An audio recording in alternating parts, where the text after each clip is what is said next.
beralih pada pasangan Raffi Ahmad dan Nagita Slavina yang dipertemukan dengan Ayu Ting Ting di sebuah acara. Mengingat kabar yang kencang berhembus tentang kedekatan Raffi dan Ayu, pertemuan ketiganya dalam sebuah acara tentu menjadi perhatian masyarakat. Sayang, Gigi enggan mengungkapkan pertemuannya tersebut dan memilih buru-buru pergi setelah acara selesai. Begitu pula dengan Ayu yang menghindari awak media yang sudah menantikannya. Namun beberapa waktu lalu, Ayu sempat mengucapkan selamat kepada Raffi dan Gigi atas ulang tahun kedua pernikahan mereka. Anniversary, kita kemana sih? Nggak kemana-mana. Kemana-mana, kita cuma ngerayain di rumah doang. Ya mas, lagi buru-buru ya? Lagi buru-buru mas? Gak ada perayaan. Ya! Gak ada perayaan. Gak ada, gak ada. Ini mas, kita lihat aku coklat lagi. Apa Kita coba? aja. Aku gak mau, ya?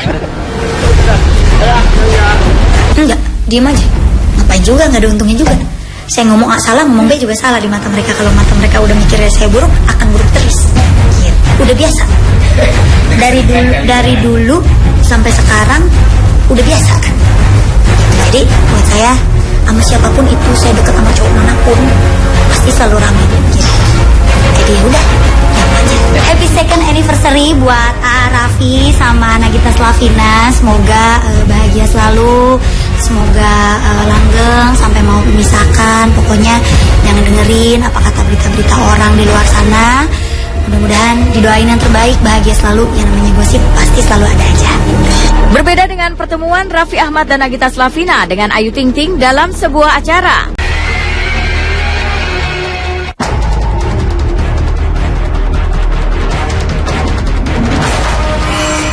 Memanas. Setelah membacakan pembelaannya beberapa waktu lalu, terdakwa Jessica Kumala Wongso kembali mengungkapkan pernyataan yang mengejutkan. Di depan persidangan, Jessica berbicara bahwa ia mendapatkan informasi dari seseorang bernama Amir yang mengaku melihat suami almarhumah Mirna, Arif Sumarko, bertemu dengan barista Cafe Oliver bernama Rangga dan memberikan bungkusan plastik hitam di kawasan Sarinah sebelum Mirna meninggal. Pernyataan Jessica tersebut membuat ayah Mirna, Darmawan Salihin, geram dan menganggap pihak Jessica melakukan fitnah terhadap menantunya. Sebuah fitnah ya yang dikeluarkan oleh dia kan. Orang apa namanya? Itu dia sendiri, orangnya itu kan datang ke Olivier begitu saja, ngaku-ngaku melihat Rangga dan saya di parkiran Sarinah ngasih uang dalam bentuk plastik gitu. Nah, waktu datang ke Olivier pun si Amir itu kan Rangga tuh mondar-mandir di depannya dia. Katanya kenal Rangga, pernah lihat Rangga. Nah itu Rangga mondar-mandir, dia nggak sadar itu Rangga, dia kan bohong. Terus tanggal 5 itu sendiri, saya kan sama sepupu saya. Saya sama sepupu saya lagi ngumpul bareng dari jam 1 sampai jam 6. Mereka sudah terbukti. Orang saya ada alibi kok. Apalagi Rangga, dia bilang Rangga ada sama mamanya di rumahnya. Sudah, itu sebuah tuduhan yang luar biasa sih menurut saya. Ya ini sekali lagi mereka seperti udah kehabisan akal, ya udah cari sana sini ya tuduh sana sini gitu. Memang fitnah, nggak mungkin dong Arif itu cinta. Arif kan udah tahu bakalan urusan sama saya. Kalau dia memang bunuh Mirna istilahnya, saya tuh depannya si Otto, depannya Jessica, gue minta maaf sama dia, saya cium kakinya. Berarti Arif dong yang jahat. Logika Bang Otto yang ganteng. Nah sekarang Arif jadi kesel. Udah bininya meninggal, baik-baik berdua Rangga kaget katanya nonton TV. Kata gue, Pak Edi saya mau ke Polda. Apaan tuh? Saya diomong-omongin lagi gitu. Kan dulu udah saya beresin, saya udah kasih semua apa. Saya punya apa sih, kerja aja juga gaji saya cuma 3 juta ya kan. Terus lalu gimana? Lu urusannya ke sana sekarang ke Polda. Iya, saya lapor. Dia lapor nih berdua Arif.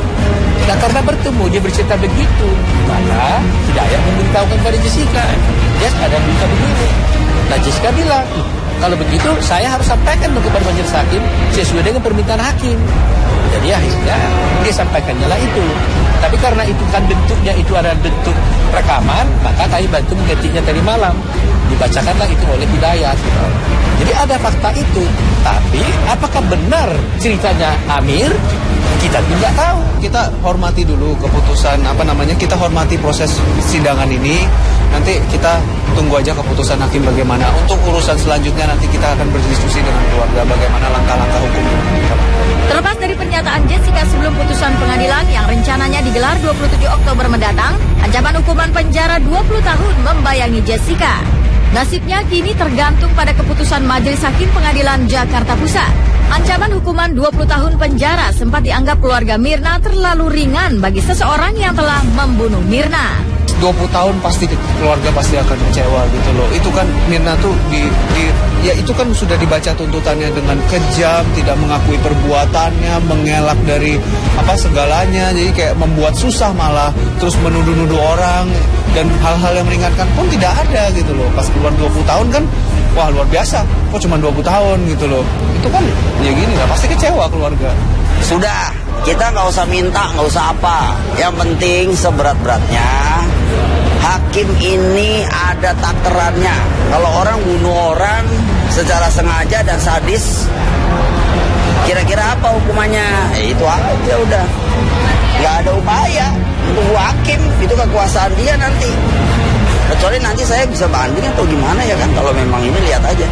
Ya, menurut kami rasa keadilan kami ya 20 tahun itu. Tapi kalaupun itu kan sangat subjektif ya. Kami tentu setiap orang punya rasa keadilan berbeda-beda. Tapi bagi kami 20 tahun itu sudah merupakan rasa keadilan kami bagi terdakwa seperti itu. Dalam penilaian kami, terdakwa ini tidak mempunyai hal yang meringankan, sehingga kami tentu menuntut dengan ancaman hukuman maksimal. Di mana ancaman hukuman maksimal itu ada 3 macam. Nah, ketika ditanya kenapa tidak memilih hukuman mati, kenapa tidak memilih hukuman dan kenapa akhirnya kita memilih hukuman 20 tahun, ya itu menurut kami adalah rasa keadilan kami, kan seperti itu. Meninggalkan panasnya kasus dugaan pembunuhan Mirna Salihin dan beralih pada pasangan Raffi Ahmad dan Nagita Slavina yang dipertemukan dengan Ayu Ting Ting di sebuah acara.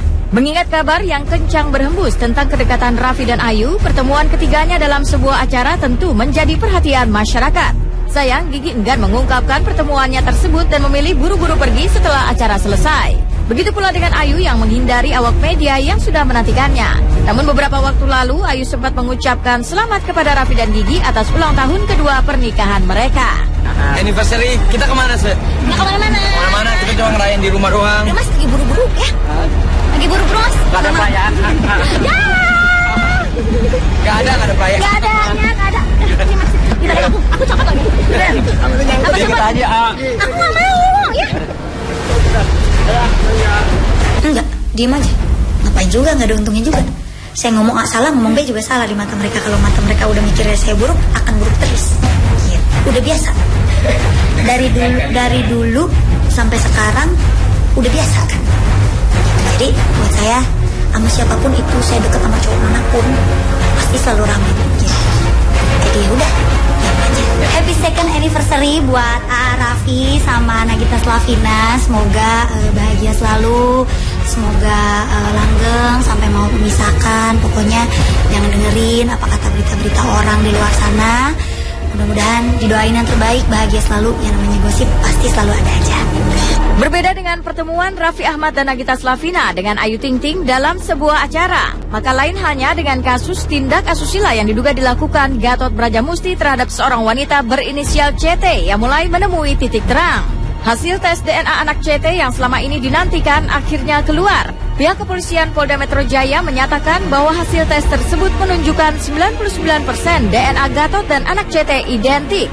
Pihak Gatot menilai hasil tes DNA justru tak dapat membuktikan adanya tindak asusila seperti yang dituduhkan kepada Gatot. Sementara itu, Polda Metro Jaya belum mengubah status Gatot Brajamusti sebagai tersangka kasus dugaan tindak asusila lantaran masih memperkuat bukti lainnya. Ya, memang dengan kemarin dengan ada hasil tes DNA yang hasilnya 99% identik antara anak korban dengan terduga terlapor sendiri AAGB. Nah, tentunya kita langsung menyikapi penyidik untuk melakukan gelar perkara. Dan hari ini sudah selesai gelar perkara. Hasil gelar perkara memang ada alat-alat bukti yang perlu dipenuhi. Kita masih menunggu dulu sampai minimal 2 alat bukti yang cukup itu betul-betul tidak ada keraguan-raguan, ya. Nah, jadi sehingga untuk status kita masih menunggu ada pemeriksaan lanjutan. Yang jelas saksi sudah ada keterangan, kemudian surat bukti DNA, bukti kemarin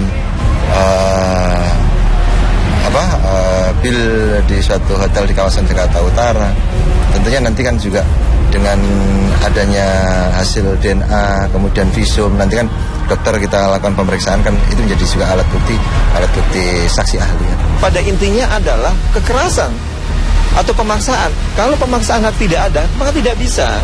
Itu yang saya katakan bahwa itu tes DNA tidak bisa dijadikan alasan untuk menetapkan seseorang menjadi tersangka, karena itu bukan merupakan bentuk dan bukti pelecehan seksual.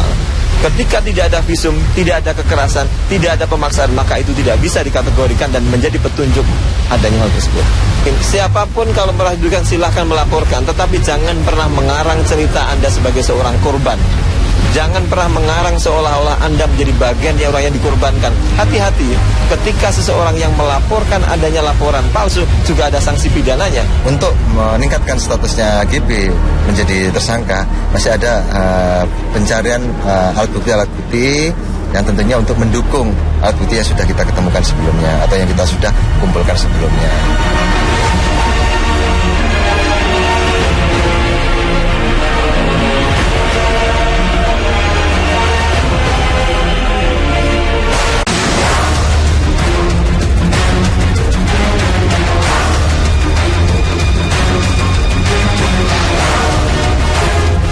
Meninggalkan video viral aksi positif polisi Aceh Besar, maka beralih ke berita tentang Semi Simorangkir. Berawal dari tuntutan Semi Simorangkir yang melaporkan label yang menaunginya dengan tuduhan penipuan, kini balik Semi yang disebut melanggar perjanjian kerja. Akibatnya ia dinyatakan kalah dalam persidangan dan diharuskan membayar kerugian sejumlah kurang lebih 8 miliar rupiah. Kasusnya kemudian terus berkembang. Perjuangan menuntut hak dan keadilan terus dilakukan Semi yang mengaku tak pernah mendapat sepeser pun royalti yang dijanjikan sesuai kontrak di tahun 2010. Tuntutan dengan jumlah yang tak kecil itu juga dianggap tak masuk akal hingga Semi meminta perlakuan hukum yang adil atas hasil kerjanya selama ini. Ya semua pakai jalur hukum lah. Jadi ya om saya bilang, ya kayak tadi om saya bilang nggak masuk akal. Padahal sesuai kontrak saya udah kerjain 2 album beserta album kompilasi yang tanpa adendum itu. Tapi ya nggak tahu ya, hakim tetap memenangkan pihak sana ya. Kami juga nggak ngerti lah. 1 perak pun saya tidak dapat sampai hari ini. Sudah bertahun-tahun dari kontrak selesai sampai detik ini kita mengajukan banding ini ya nggak dapat sepeser pun.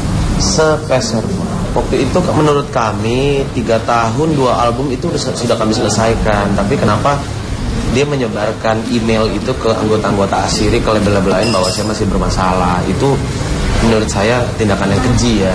Maksudnya kalau memang sayang sama artisnya, kalau saya pengen tetap di Pro M ya berlakulah adil gitu. Kalau artisnya udah mau keluar dari labelnya berarti kan ada yang nggak beres gitu loh. Kalau label lain bisa memberikan kesejahteraan buat dia ya kenapa harus ditahan-tahan gitu. Tapi ini enggak, saya malah disebarkan melalui via email ke anggota-anggota Asiri. Makanya tadi saya bilang semoga anggota Asiri pimpinannya juga mengecek, mau tahulah tentang kasus kami ini. Tanya om saya, jangan dengar sepihak dari Jeffrey aja. Mungkin Jeffrey ceritanya kayak gimana ke Asiri, belum dengar versinya kami kan. Ya silahkan kalau mau undang kita untuk ngobrol bersama Asiri, silahkan gitu. Biar tahu kebenarannya, biar tahu Pro M itu apa, biar tahu Jeffrey itu siapa.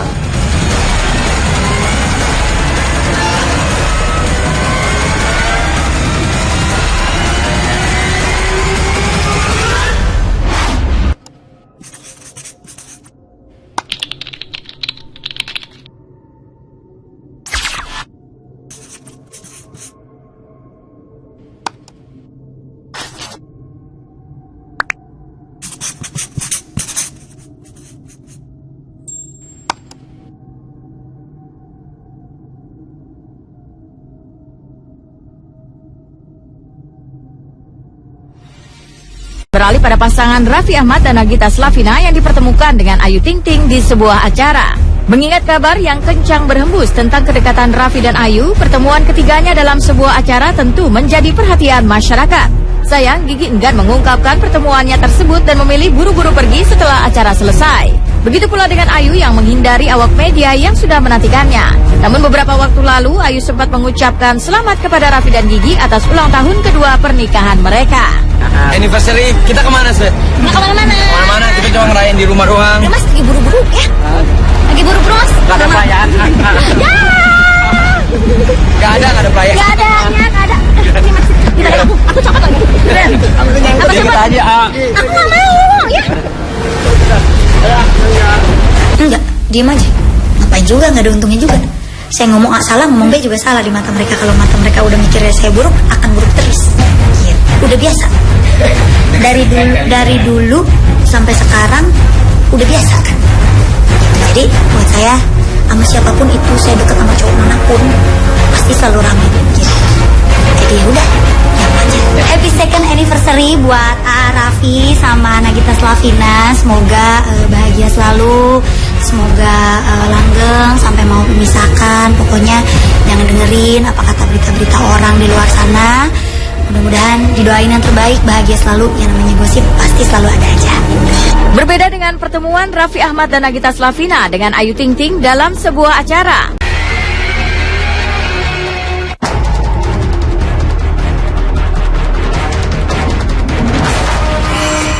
Memanas. Setelah membacakan pembelaannya beberapa waktu lalu, terdakwa Jessica Kumala Wongso kembali mengungkapkan pernyataan yang mengejutkan. Di depan persidangan, Jessica berbicara bahwa ia mendapatkan informasi dari seseorang bernama Amir yang mengaku melihat suami almarhumah Mirna, Arif Sumarko, bertemu dengan barista Cafe Oliver bernama Rangga dan memberikan bungkusan plastik hitam di kawasan Sarinah sebelum Mirna meninggal. Pernyataan Jessica tersebut membuat ayah Mirna, Darmawan Salihin, geram dan menganggap pihak Jessica melakukan fitnah terhadap menantunya. Sebuah fitnah ya yang dikeluarkan oleh dia kan. Orang apa namanya? Itu dia sendiri, orangnya itu kan datang ke Olivier begitu saja, ngaku-ngaku melihat Rangga dan saya di parkiran Sarinah ngasih uang dalam bentuk plastik gitu. Nah, waktu datang ke Olivier pun si Amir itu kan Rangga tuh mondar-mandir di depannya dia. Katanya kenal Rangga, pernah lihat Rangga. Nah itu Rangga mondar-mandir, dia nggak sadar itu Rangga, dia kan bohong. Terus tanggal 5 itu sendiri, saya kan sama sepupu saya. Saya sama sepupu saya lagi ngumpul bareng dari jam 1 sampai jam 6. Mereka sudah terbukti, orang saya ada alibi kok. Apalagi Rangga, dia bilang Rangga ada sama mamanya di rumahnya. Sudah, itu sebuah tuduhan yang luar biasa sih menurut saya. Ya ini sekali lagi mereka seperti udah kehabisan akal, ya udah cari sana sini ya tuduh sana sini gitu. Memang fitnah, nggak mungkin dong Arif itu cinta. Arif kan udah tahu bakalan urusan sama saya. Kalau dia memang bunuh Mirna istilahnya, saya tuh depannya si Otto, depannya Jessica, gue minta maaf sama dia, saya cium kakinya. Berarti Arif dong yang jahat. Logika Bang Otto yang ganteng. Nah sekarang Arif jadi kesel. Udah bininya meninggal, bye-bye. Berdua Rangga kaget katanya nonton TV.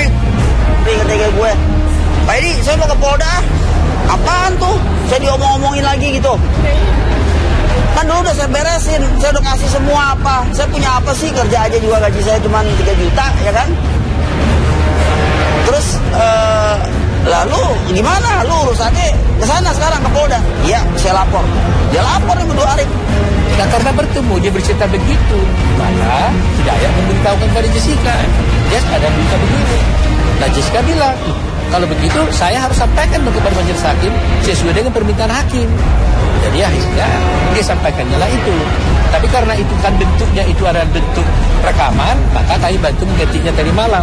Dibacakanlah itu oleh Hidayat. Jadi ada fakta itu. Tapi apakah benar ceritanya Amir? Kita tidak tahu. Kita hormati dulu keputusan kita hormati proses persidangan ini. Nanti kita tunggu aja keputusan hakim bagaimana. Untuk urusan selanjutnya nanti kita akan berdiskusi dengan keluarga bagaimana langkah-langkah hukum. Terlepas dari pernyataan Jessica sebelum putusan pengadilan yang rencananya digelar 27 Oktober mendatang, ancaman hukuman penjara 20 tahun membayangi Jessica. Nasibnya kini tergantung pada keputusan Majelis Hakim Pengadilan Jakarta Pusat. Ancaman hukuman 20 tahun penjara sempat dianggap keluarga Mirna terlalu ringan bagi seseorang yang telah membunuh Mirna. 20 tahun pasti keluarga pasti akan kecewa gitu loh. Itu kan Mirna tuh itu kan sudah dibaca tuntutannya dengan kejam, tidak mengakui perbuatannya, mengelak dari segalanya. Jadi kayak membuat susah malah, terus menuduh-nuduh orang dan hal-hal yang meringankan pun tidak ada gitu loh. Pas keluar 20 tahun kan wah luar biasa, kok cuma 20 tahun gitu loh. Itu kan ya gini lah, pasti kecewa keluarga. Sudah, kita nggak usah minta, nggak usah apa. Yang penting seberat-beratnya hakim ini ada takarannya. Kalau orang bunuh orang secara sengaja dan sadis, Kira-kira apa hukumannya? Itu aja udah. Nggak ada upaya untuk hakim, itu kekuasaan dia nanti. Kecuali nanti saya bisa banding atau gimana ya kan, kalau memang ini lihat aja. Ya, menurut kami rasa keadilan kami ya 20 tahun itu. Tapi kalaupun itu kan sangat subjektif ya. Kami tentu setiap orang punya rasa keadilan berbeda-beda. Tapi bagi kami 20 tahun itu adalah sudah merupakan rasa keadilan kami bagi terdakwa seperti itu. Dalam penilaian kami, terdakwa ini tidak mempunyai hal yang meringankan, sehingga kami tentu menuntut dengan ancaman hukuman maksimal. Di mana ancaman hukuman maksimal itu ada 3 macam. Nah, ketika ditanya kenapa tidak memilih hukuman mati, kenapa tidak memilih hukuman dan kenapa akhirnya kita memilih hukuman 20 tahun, yaitu menurut kami adalah rasa keadilan kami, kan seperti itu. Meninggalkan panasnya kasus dugaan pembunuhan Mirna Salihin dan beralih pada pasangan Raffi Ahmad dan Nagita Slavina yang dipertemukan dengan Ayu Ting Ting di sebuah acara.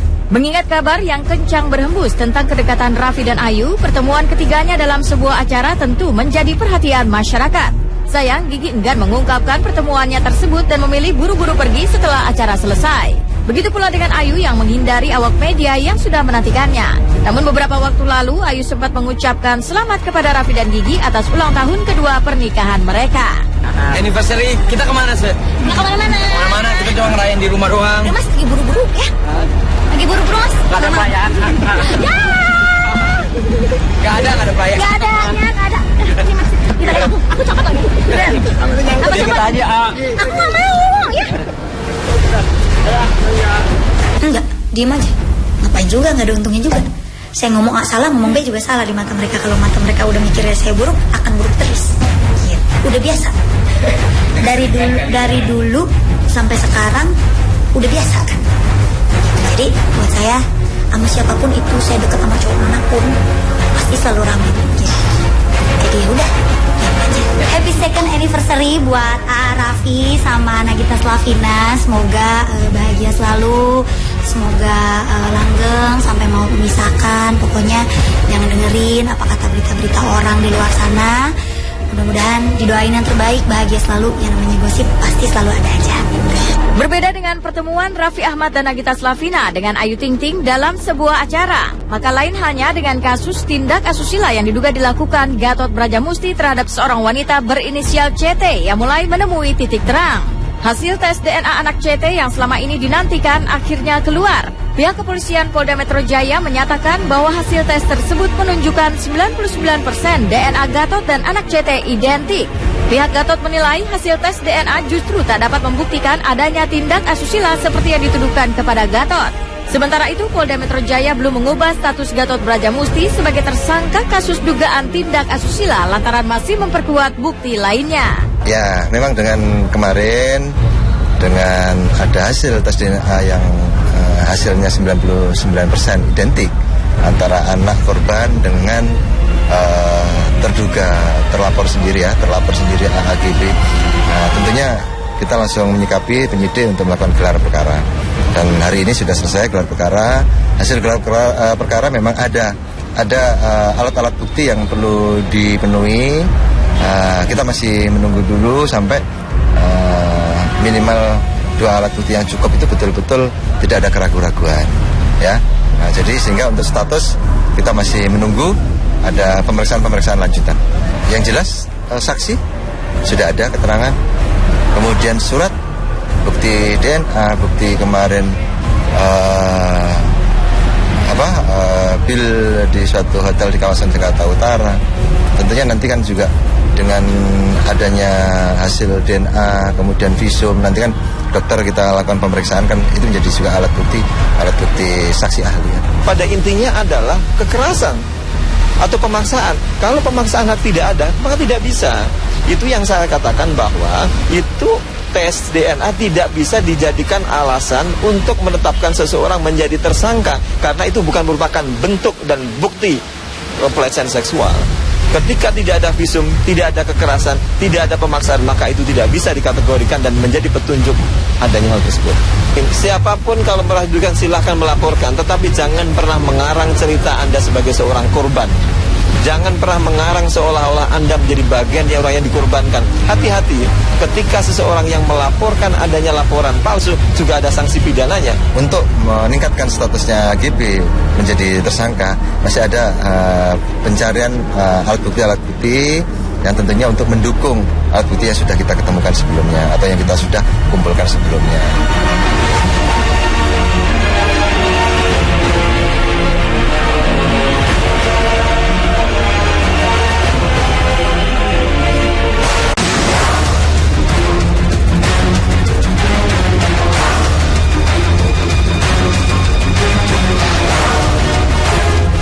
Meninggalkan video viral aksi positif polisi Aceh Besar, maka beralih ke berita tentang Semi Simorangkir. Berawal dari tuntutan Semi Simorangkir yang melaporkan label yang menaunginya dengan tuduhan penipuan, kini balik Semi yang disebut melanggar perjanjian kerja. Akibatnya ia dinyatakan kalah dalam persidangan dan diharuskan membayar kerugian sejumlah kurang lebih 8 miliar rupiah. Kasusnya kemudian terus berkembang. Perjuangan menuntut hak dan keadilan terus dilakukan Semi yang mengaku tak pernah mendapat sepeser pun royalti yang dijanjikan sesuai kontrak di tahun 2010. Tuntutan dengan jumlah yang tak kecil itu juga dianggap tak masuk akal hingga Semi meminta perlakuan hukum yang adil atas hasil kerjanya selama ini. Ya semua pakai jalur hukum lah. Jadi ya om saya bilang, ya kayak tadi om saya bilang nggak masuk akal. Padahal sesuai kontrak saya udah kerjain 2 album beserta album kompilasi yang tanpa adendum itu. Tapi ya nggak tahu ya, hakim tetap memenangkan pihak sana ya. Kami juga nggak ngerti lah. 1 perak pun saya tidak dapat sampai hari ini. Sudah bertahun-tahun dari kontrak selesai sampai detik ini kita mengajukan banding ini ya nggak dapat sepeser pun. Waktu itu menurut kami 3 tahun 2 album itu sudah kami selesaikan. Tapi kenapa dia menyebarkan email itu ke anggota-anggota Asiri, ke label-label lain bahwa saya masih bermasalah. Itu menurut saya tindakan yang keji ya. Maksudnya kalau memang sayang sama artisnya, kalau saya pengen tetap di Pro M ya berlakulah adil gitu. Kalau artisnya udah mau keluar dari labelnya berarti kan ada yang nggak beres gitu loh. Kalau label lain bisa memberikan kesejahteraan buat dia ya kenapa harus ditahan-tahan gitu. Tapi ini enggak, saya malah disebarkan melalui via email ke anggota-anggota Asiri. Makanya tadi saya bilang semoga anggota Asiri pimpinannya juga mengecek, mau tahulah tentang kasus kami ini. Tanya om saya, jangan dengar sepihak dari Jeffrey aja. Mungkin Jeffrey ceritanya kayak gimana ke Asiri, belum dengar versinya kami kan. Ya silahkan kalau mau undang kita untuk ngobrol bersama Asiri silahkan gitu, biar tahu kebenarannya, biar tahu Pro M itu apa, biar tahu Jeffrey itu siapa.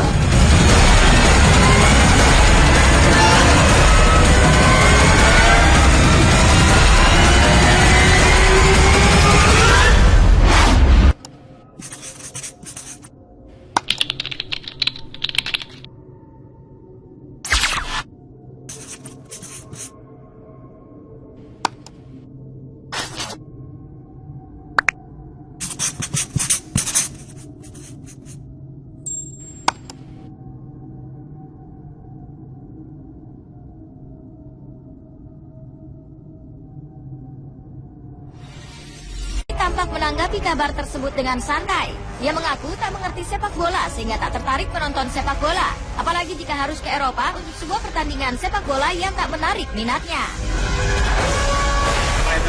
Kenapa nggak liburan ke Eropa?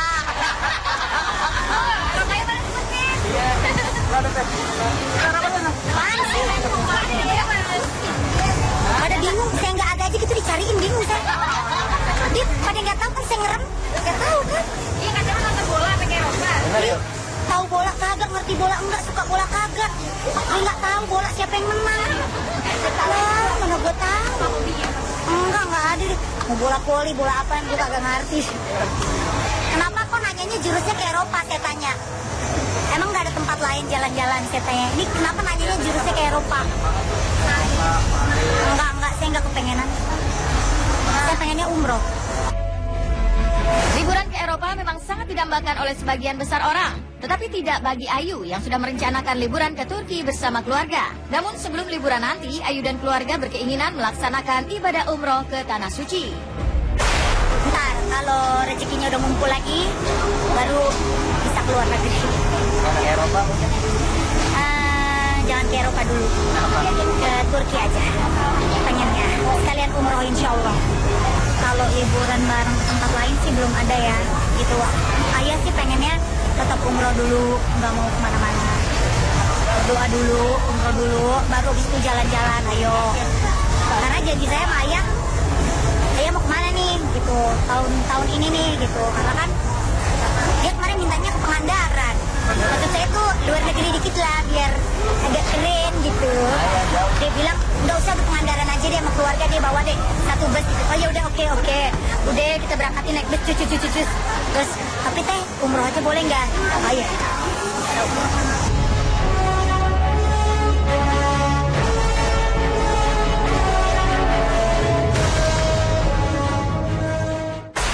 Tampak menanggapi kabar tersebut dengan santai. Ia mengaku tak mengerti sepak bola sehingga tak tertarik menonton sepak bola. Apalagi jika harus ke Eropa untuk sebuah pertandingan sepak bola yang tak menarik minatnya.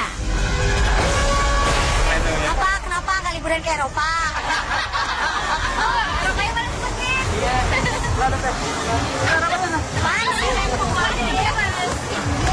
Pada bingung, saya nggak ada aja gitu dicariin, bingung saya. Dia pada nggak tahu kan saya ngerem, nggak tahu kan? Dia nggak tahu nonton bola ke Eropa. Tahu bola kagak, ngerti bola enggak, suka bola kagak. Dia nggak tahu bola siapa yang menang. Lah, mana gue tahu? Nggak ada deh. Mau bola voli, bola apaan gue kagak ngerti. Kenapa kok nanyanya jurusnya ke Eropa, saya tanya. Emang nggak ada tempat lain jalan-jalan, saya tanya. Ini kenapa nanyanya jurusnya ke Eropa? Enggak, saya nggak kepengenan. Saya pengennya umroh. Liburan ke Eropa memang sangat didambakan oleh sebagian besar orang. Tetapi tidak bagi Ayu yang sudah merencanakan liburan ke Turki bersama keluarga. Namun sebelum liburan nanti, Ayu dan keluarga berkeinginan melaksanakan ibadah umroh ke Tanah Suci. Ntar kalau rezekinya udah ngumpul lagi, baru bisa keluar negeri. Ke Eropa mungkin?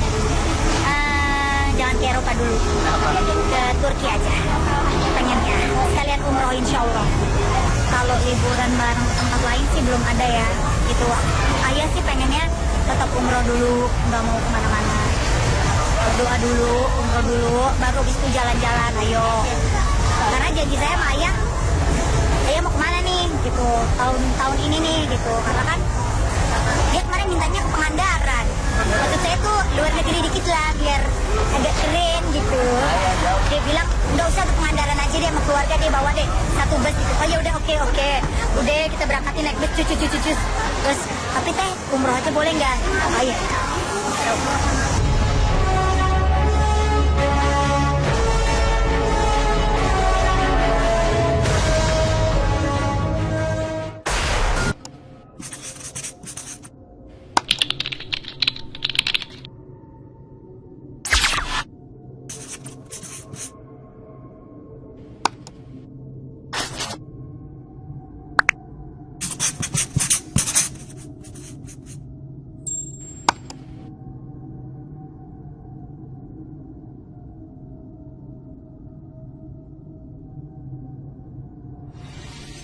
Tampak menanggapi kabar tersebut dengan santai. Ia mengaku tak mengerti sepak bola sehingga tak tertarik menonton sepak bola. Apalagi jika harus ke Eropa untuk sebuah pertandingan sepak bola yang tak menarik minatnya. Kenapa nggak liburan ke Eropa? Eropa yang mana sebutnya? Iya. Pada bingung, saya nggak ada aja gitu dicariin, bingung saya. Dia pada nggak tahu kan saya ngerem, nggak tahu kan? Dia nggak tahu nonton bola ke Eropa. Tahu bola kagak, ngerti bola enggak, suka bola kagak. Dia nggak tahu bola siapa yang menang. Lah, mana gue tahu? Nggak ada deh. Mau bola voli, bola apaan gue kagak ngerti. Kenapa kok nanyanya jurusnya ke Eropa, saya tanya. Emang nggak ada tempat lain jalan-jalan, saya tanya. Ini kenapa nanyanya jurusnya ke Eropa? Enggak, saya nggak kepengenan. Saya pengennya umroh. Liburan ke Eropa memang sangat didambakan oleh sebagian besar orang. Tetapi tidak bagi Ayu yang sudah merencanakan liburan ke Turki bersama keluarga. Namun sebelum liburan nanti, Ayu dan keluarga berkeinginan melaksanakan ibadah umroh ke Tanah Suci. Ntar kalau rezekinya udah ngumpul lagi, baru bisa keluar negeri. Ke Eropa mungkin? Jangan ke Eropa dulu, ke Turki aja pengennya, sekalian umroh insya Allah.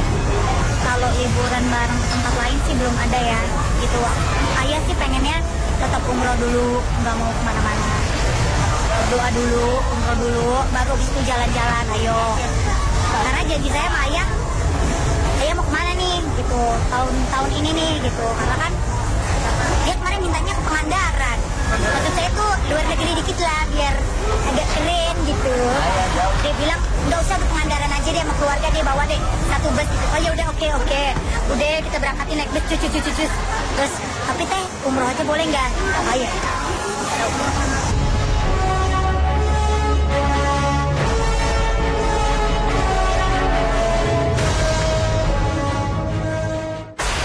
Tampak menanggapi kabar tersebut dengan santai. Ia mengaku tak mengerti sepak bola sehingga tak tertarik menonton sepak bola. Apalagi jika harus ke Eropa untuk sebuah pertandingan sepak bola yang tak menarik minatnya.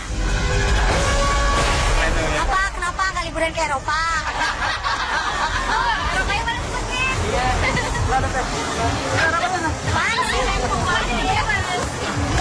Pada bingung, saya nggak ada aja gitu dicariin, bingung saya. Dia pada nggak tahu kan saya ngerem, nggak tahu kan? Dia nggak tahu nonton bola apa ke Eropa. Tahu bola kagak, ngerti bola enggak, suka bola kagak. Aku nggak tahu bola siapa yang menang. Lah, mana gue tahu? Enggak ada deh. Mau bola voli, bola apaan gue kagak ngerti. Kenapa kok nanyanya jurusnya ke Eropa, saya tanya.